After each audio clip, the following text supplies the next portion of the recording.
राय साहब residence. Hello, हाँ साहब, मैं मडाई लैंड वाले फार्म हाउस से रामदीन वॉचमैन बोल रहा हूँ। मैम साहब से बात करना चाहता हूँ। जो कुछ भी तुमको बोलने का है वो अपने साथ बोलो। साहब, फार्म हाउस के तहखाने में एक लाश पड़ी है साहब। लाश? किसका लाश है? मालूम नहीं साहब, लाश का चेहरा नहीं दिख रहा, वो बोरी में बंद है। तुमने पुलिस को इन्फॉर्म तो नहीं किया? नहीं साहब, मैंने इसके बारे में कुछ नहीं कहा। गुड, तुमने बहुत अच्छा काम किया है। अगर किसी को पता चल गया तो राय साहब का बहुत बदनामी होगा मैन। तुम किसी को इन्फॉर्म मत करो। और देखो, तो बॉडी को टच नहीं करना, समझा तुम? लाश को हाथ नहीं लगाना। हम अभी उधर आता है।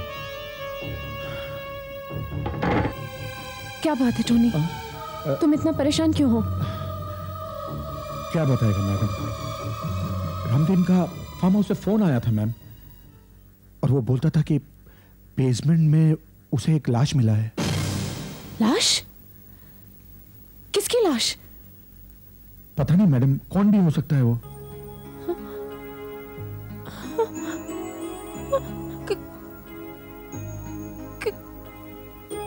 कहीं वो अभी? नहीं मैडम, कंट्रोल योरसेल्फ। अविनाश बाबू नहीं हो सकता है। आप इतना परेशान मत हो मैडम, अविनाश बाबू नहीं होगा। फिर वो किसकी लाश है टोनी? लाश चाहे किसी का भी हो मैडम, अब यही लाश अपन को उस आतंकवादी गुरजीत सिंह से बचाएगा। वो कैसे?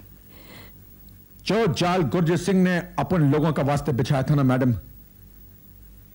अब वो खुद उसी जाल में फंस के रह जाएगा।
Good evening sir. Inspector sir, वो फार्म हाउस के अंदर बेसमेंट में डेड बॉडी पड़ा है।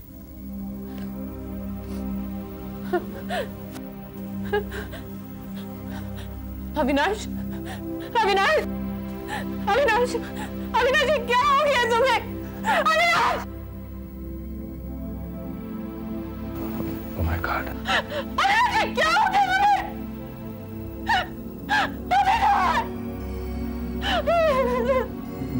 मिसेस अविनाश, मिसेस अविनाश, अपने आप को संभालो Mrs Avinash. Madam please, madam.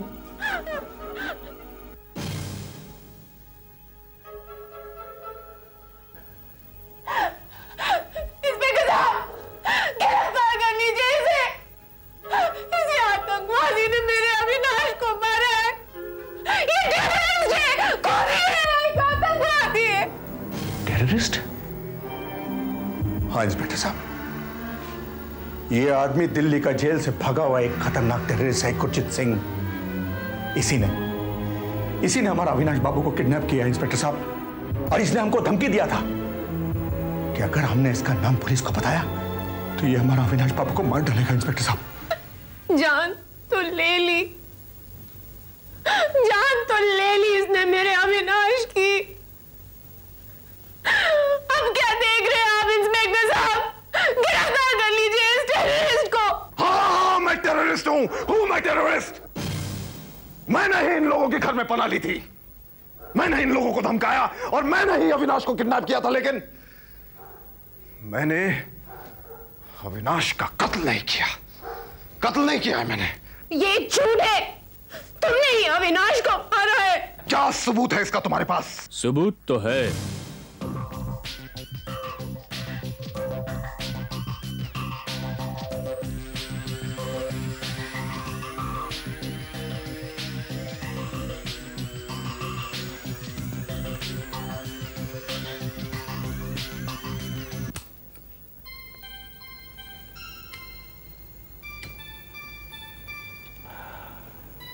बिल्ली जब दूध पीती है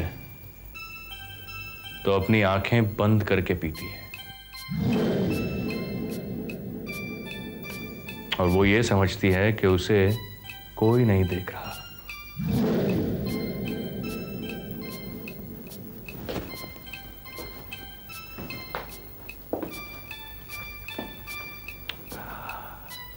ये लाइटर तुम्हारा है?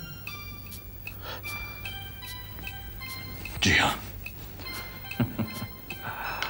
अगर तुमने अविनाश का कत्ल नहीं किया तो फिर तुम्हारा ये लाइटर मडाइलन के इस तहखाने में इस लाश के पास कैसे पहुंच गया? इंस्पेक्टर साहब, मुझे कुछ पता नहीं। तुम्हारे इस लाइटर का इस लाश के पास पाया जाना इस बात की दलील है कि मिस्टर अविनाश का कत्ल तुम्ही ने किया है।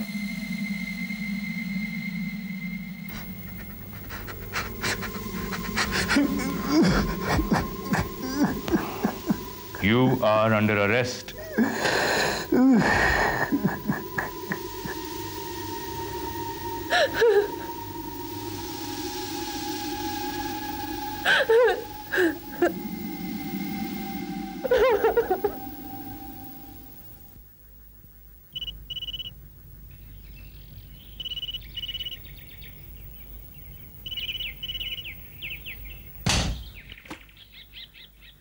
हेलो, क्या गुरजीत पकड़ा गया?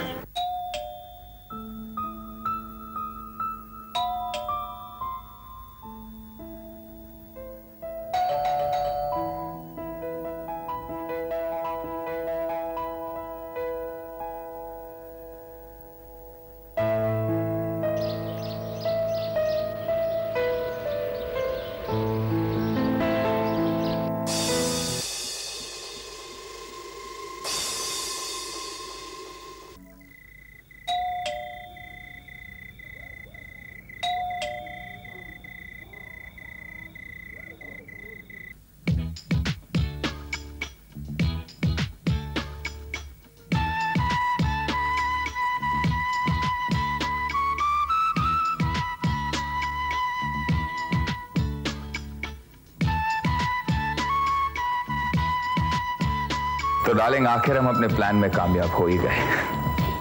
अविनाश को उसकी जिंदगी से दूर कर दिया और उसके कत्ल के इल्जाम में बेचारे गुरजीत को हवालात की हवा खानी पड़ी।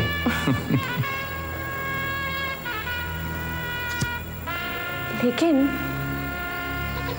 एक बात मेरी समझ में नहीं आई,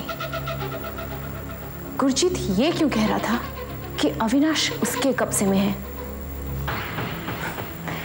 जबकि अविनाश को तो हम दोनों ने मार डाला है। हाँ, ये बात तो अब तक मेरी समझ में भी नहीं आई। एनीवे, अब ना बेटा रहा ना बाप, अब उनकी सारी दौलत पर हम दोनों ऐश करेंगे।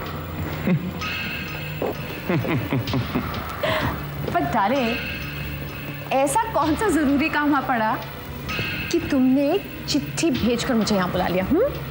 मैंने चिट्ठी भेजकर तुम्हें यहाँ बुलाया? नहीं, मैं तो तुम्हारे फोन पर ही आया हूँ।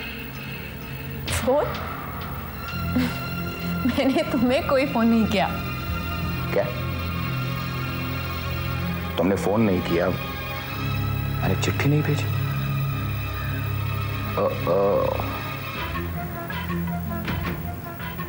कहीं ये किसी की चाल तो नहीं? कहते हैं अकल बड़ी कि भैंस,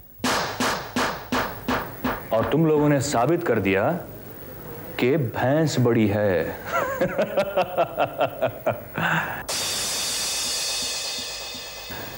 ये हमारी चाल ही थी। चाल? हाँ, वो टेलीफोन मैंने ही किया था, और वो चिट्ठी भी हम लोगों ने ही भेजी थी ताकि तुम दोनों को रंगे हाथों पकड़ सके। लेकिन तुम तो अरेस्ट हो गए थे ना? वो भी एक चाल थी। अब इंस्पेक्टर साहब, ये आदमी तो आतंकवादी, आपने इसे कैसे छोड़ दिया? मैं आतंकवादी नहीं, क्राइम इन्वेस्टिगेशन ऑफिसर हूं, गुरजीत खन्ना।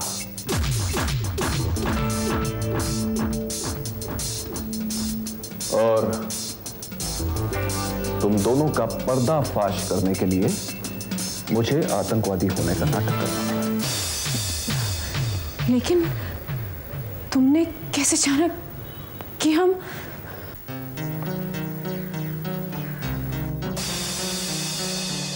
अपन को तो शक उसी वक्त हो गया था मैडम, जब अविनाश बाबू कंपनी का अकाउंट चेक करने के वास्ते दिल्ली जा रहा था। अपन उनसे माफी मांगने के वास्ते एयरपोर्ट गया। लेकिन जब टोनी एयरपोर्ट पहुंचा तो उसे पता चला कि अविनाश तो दिल्ली गया ही नहीं है। अविनाश की टिकट पर तुम दिल्ली गए। और उसके बाद जब टोनी तुम्हारी मां के घर पहुंचा तो तुमने उससे कहा कि तुम अविनाश को सी ऑफ करके आ रही हो, जबकि अविनाश तो दिल्ली गया ही नहीं। तो फिर अविनाश बाबू गया किधर? Where did he go? Madam, ये डाउट हमारा मन में आया, इन माई हार्ट, और हमने पुलिस को इन्फॉर्म किया।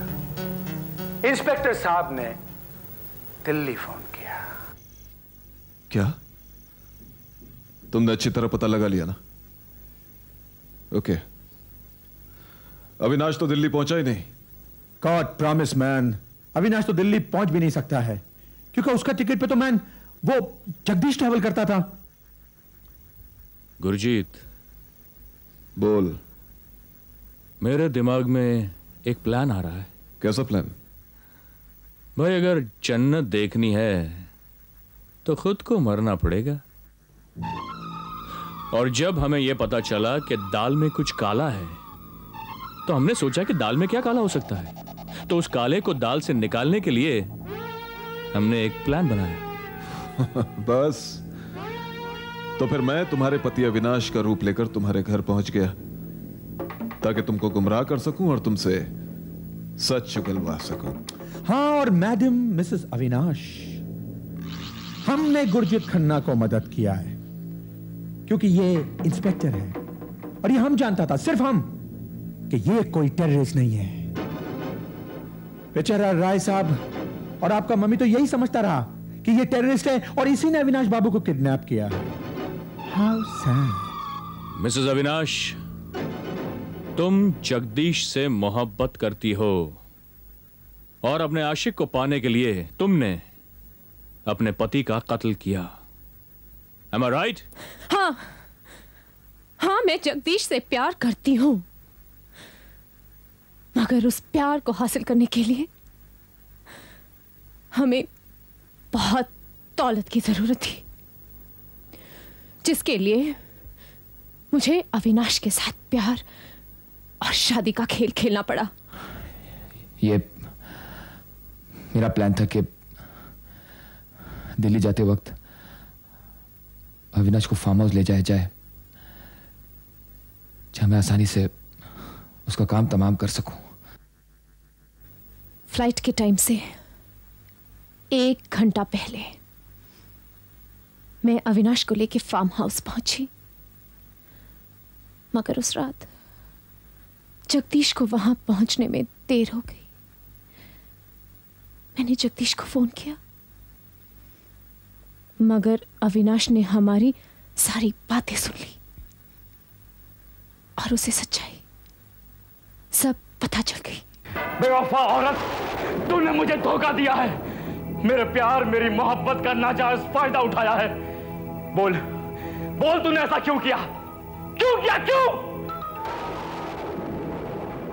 क्योंकि मैं जगदीश से प्यार करती थी। अरे अगर उससे प्यार करती थी तो मेरे साथ शादी क्यों की तूने? क्योंकि तुम एक कामयाब और अमीर आदमी हो और मैं और जगदीश दो नाकाम इंसान, और दो नाकाम इंसान मिलकर एक कामयाब जिंदगी नहीं गुजार सकते। अगर तू दौलत की भूखी थी तो कम से कम एक बार मुझसे कहा होता। अरे मैं सारी दौलत तेरे नाम वैसे ही कर देता। मुझसे शादी करके मेरी जिंदगी के साथ खिलवाड़ तूने क्यों किया? क्योंकि मेरे पास और कोई रास्ता नहीं था। मुझे तो बस एक अमीर और शरीफ आदमी चाहिए था, जो कि तुम हो। इसीलिए मैंने तुमसे शादी की, वरना प्यार तो मैं सिर्फ जगदीश से करती हूं। मधु, प्यार का मतलब तू क्या जाने? अरे प्यार तो पूजा है, और तू प्यार के नाम पे गाली है, एक धब्बा है। यही सही, लेकिन हम हमारे मकसद में कामयाब हो गए, और हमें क्या चाहिए? लेकिन मैं तुम दोनों के मकसद को कामयाब नहीं होने दूंगा। कमीने, दोस्त होकर तूने मेरी पीठ पर छुरा घोंपा है। हाँ ये सच है, मगर मैं ऐसा नहीं करता तो हमारे अरमान पूरे कैसे होते? अब देखना यार, तू मेरा दोस्त है और तेरी पत्नी मुझसे प्यार करती है। क्या हमारे प्यार के लिए तू अपने प्यार की कुर्बानी नहीं दे सकता? तू है तेरी दोस्ती पर। मुझे अफसोस तो इस बात का है कि लोग आस्तीन में सांप पालते हैं, लेकिन मैंने अपने गिरेबान में सांप पाला है। हाँ, जब तू जान चुका है कि मैं एक सांप हूं, तो यह भी जान गया होगा कि सांप डस भी सकता है।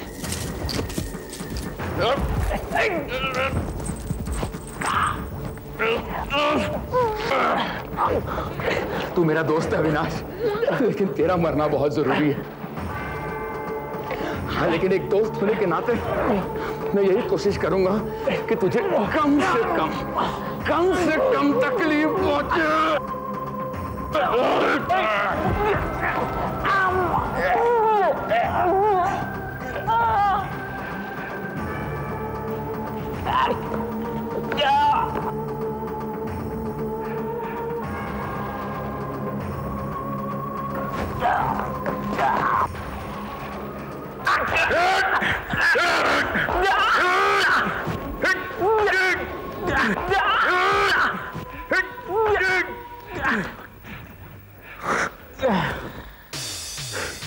सच लाख पर्दों में छुपा हो तो भी वो एक रोज सामने आ ही जाता है। सारे पर्दे उठ चुके हैं, लेकिन एक सच पर से अब भी पर्दा उठाना बाकी है। तुम दोनों ने राय साहब का कत्ल क्यों किया? क्योंकि उन्होंने अविनाश की लाश तहखाने में देख ली थी। हमने अविनाश की लाश तहखाने में इस इरादे से रखी थी कि मौका पाते ही उसे ठिकाने लगा देंगे। लेकिन ये राय साहब की बदकिस्मती थी कि जिस रात में अविनाश की लाश ठिकाने लगाने के लिए फार्म हाउस पहुंचा, उन्होंने मुझे वहां देख लिया। जो चुप रहेगी जुबान खंजर, लहू पुकारेगा आस्तीन का। मैडम, कानून की दो आंखों पर पट्टी बंधी रहती है, मगर उसकी तीसरी आंख हमेशा खुली रहती है, जो सिर्फ हम कानून वाले ही देख सकते हैं। समझ गई आप?